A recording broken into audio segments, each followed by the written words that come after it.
என் தங்கமே, வாழ்க்கைக்கென்று எந்த தனி அர்த்தமும் கிடையாது. ஆனால் நீங்களாக வாழ்க்கைக்கு ஒரு அர்த்தம் கற்பித்து கொண்டு வாழ்ந்துதான் ஆக வேண்டும். வாழ்க்கைக்கு அர்த்தமே இல்லை என்று நீங்கள் அர்த்தப்படுத்தி இருக்கலாம். அர்த்தமில்லாவிட்டாலும் நீங்கள் வாழ்ந்துதானே ஆக வேண்டும். எதையும் அனுபவித்து தானே தெரிந்து கொள்ள வேண்டும். அடுத்தவர் மூலமாக அறிவதில் பயன் இல்லை. அடுத்தவர் அனுபவம் வேண்டுமானால் உங்களுக்கு பொருந்தாமல் போகலாம். ஞாபகம் வச்சுக்கோ, எந்த காலத்திலும் எவ்வளவு பொருத்தமானது என்றாலும் யாருடையதையும் எடுக்கக்கூடாது. அனுபவமும் அப்படித்தான்.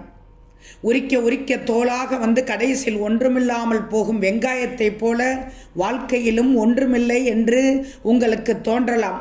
ஆனாலும் நீங்கள் வாழ்ந்துதான் அதனை உணர வேண்டும். ஒரு வட்டத்தின் சுற்றுப்பாதையில் ஒரு புள்ளியில் இருந்து பயணம் மேற்கொண்டால் மீண்டும் அதே இடத்திற்குத்தானே வரவேண்டியிருக்கும். அதே போல்தான் உங்கள் வாழ்க்கையும் உங்களை எந்த இலக்கையும் அடைய விடாமல் ஆரம்ப இடத்திற்கே கொண்டு வந்து சேர்த்து விடலாம். ஆனாலும் நீங்கள் வாழ்ந்துதான் ஆக வேண்டும்.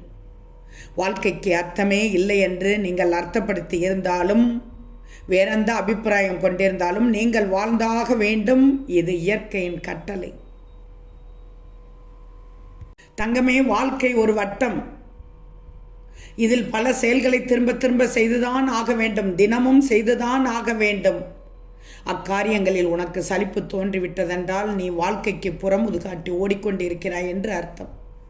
எனவே வாழ்க்கையில் சலிப்பு ஏற்படக்கூடாது. உன் வாழ்க்கையை சரியாக நடத்திச் செல்.